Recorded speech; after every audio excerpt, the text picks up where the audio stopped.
Good morning, everyone. Today we will learn more about our state, that is Maharashtra. Maharashtra is a state in the western region of India. It is India's second most populous state and third largest state by its area, which include major cities of Mumbai, Pune, Nashik, and Nagpur. At the beginning of 17th century CE, most of the areas in Maharashtra was under the control of Nizam Shah of Ahmednagar and Adil Shah of Bijapur, as Mughal had entered Khandesh, and the objective is to expand their power in the south. This led to conflict and created instability and insecurity in Maharashtra. So it was necessary to get people aware of the condition at village level, Khasba and Pargana. So to understand the problem and nature of settlement in that period. So today we are going to study about the meaning and the people who work under Mauja, Khasba and Pargana in Maharashtra before the times of Shivaji Maharaj.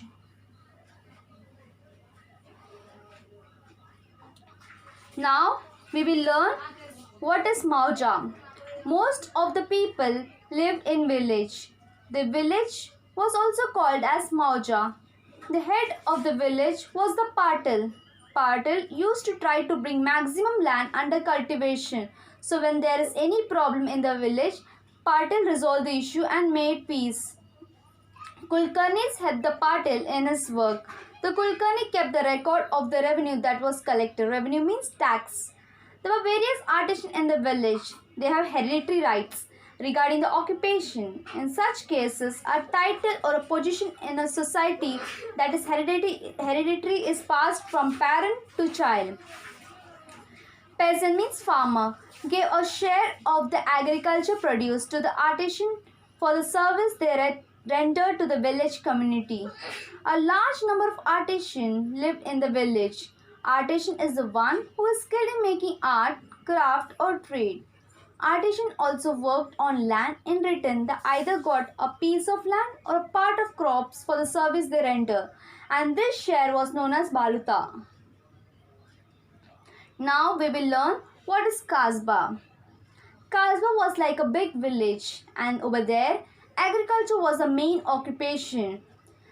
There were skilled artisans like carpenters, blacksmiths, etc. They usually have a market which is called as Peth. So the Sheth and Mahajans were the landholder of the Peth. The setting of the Peth was the job of the Sheths and Mahajans. For example, they receive some land from the government and some rights from the villagers.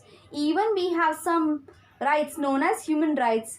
In human rights, people guarantee to make necessary to satisfy their basic needs such as food, housing, education, so that we can take a full advantage of all these opportunities, and this is our rights to get our basic needs. Now we will learn what is Pargana. Many villages together form a Pargana, but number of village was not the same in all Pargana. For example, the Pune Pargana was considered as big Pargana. It consisted of 290 villages, and the small one is Shirwar Pargana. It had only 40 villages. The Deshmukh and Deshpande were the Vatanda officer of the Pargana. Your Vatanda means landholder, we can say landowner as well. The Deshmukh was the leader of Patil in Pargana, and the Deshmukh worked at Pargana level, means big village. Deshpande was the leader of all Kulkarnis in the Pargana. The Deshpande worked at Pargana level and Kulkarnis worked at village level. These Vatanda officer were the link between the people and the government. So when there is any miserable situation due to famine or drought, a drought is a situation caused by dryness, the normal condition that is eventually lead to water supply problem. Really hot temperature can make a drought worse by evaporating moisture from the soil.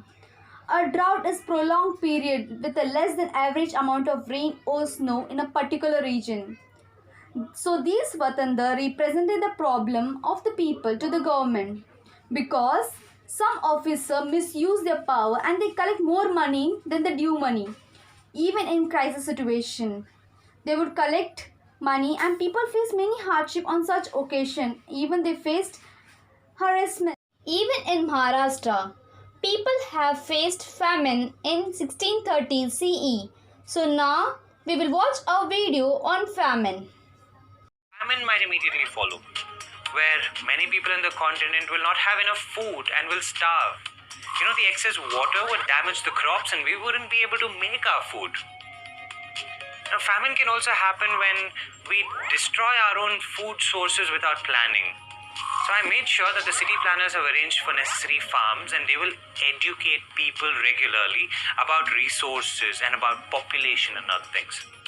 But don't worry, in case that there is a famine that happens where we did not get to grow food at all, we've got these hidden frozen bunkers filled with food grains that can last us for an entire year.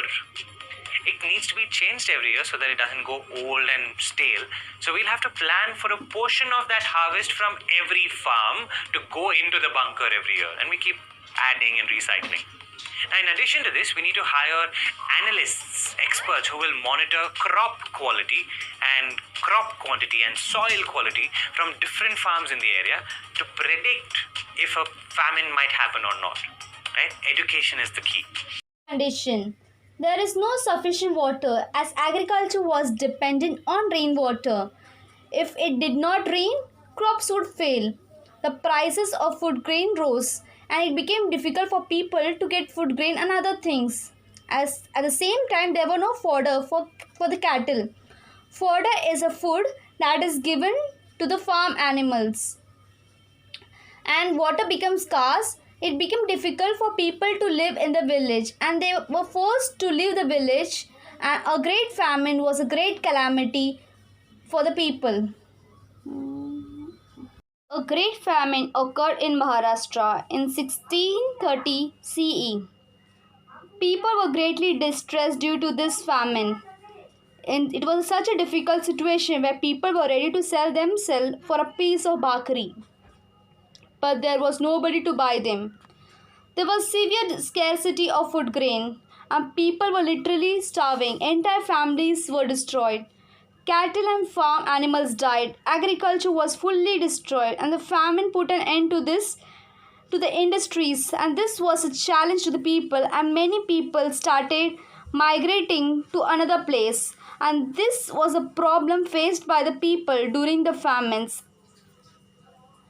Now, we will do a small summary of what we did today.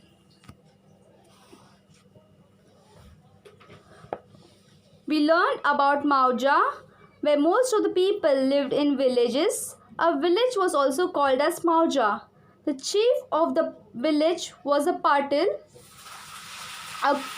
He used to try to bring maximum land under cultivation. A Kulkarni had the Patil in his work. The Kulkarni kept the record of the revenue that was collected. Revenue means tax. Then we did Kasba. A Kasba was like a big village where there was agriculture was the main occupation. They usually have a market which is called as Peth. So Shet and Mahajans were the Vatandar of the Peth. The setting up of a Peth was job of the Shets and Mahajans. Then we did Pargana. So many villages together form a Pargana, but the number of village was not the same in all Pargana. For example, Pune Pargana was considered a big Pargana.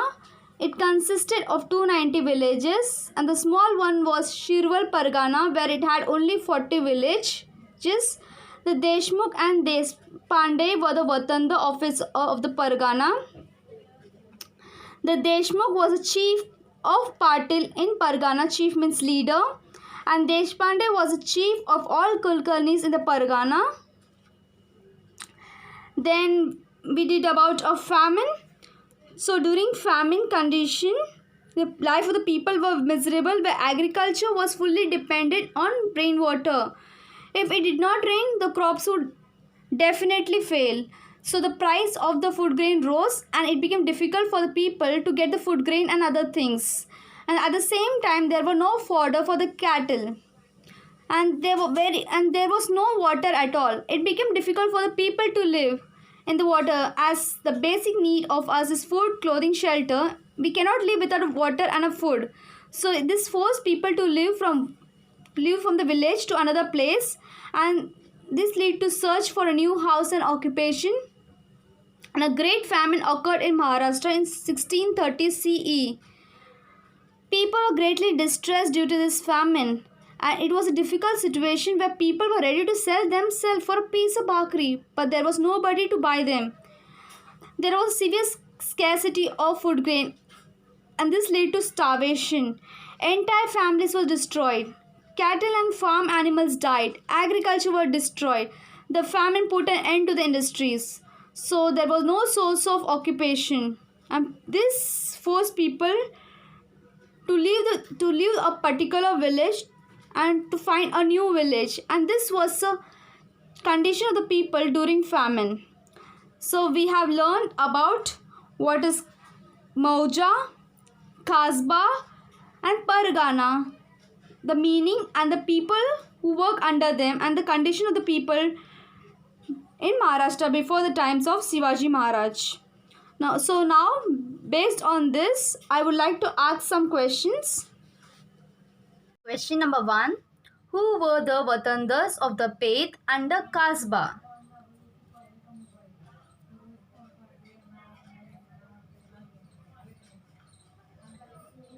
The Watandars of the Peth under Kasbah were the Sheth and Mahajans. Question number 2.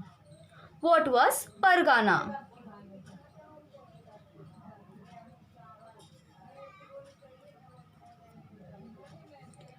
Many villages together made a Pargana, but the number of villages was not the same in all Parganas.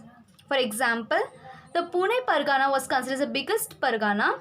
It consists of 290 villages, and the Shirwar Pargana was small. It had only 40 villages. Question number 3. What was the duty of all Kulkarnis under village level?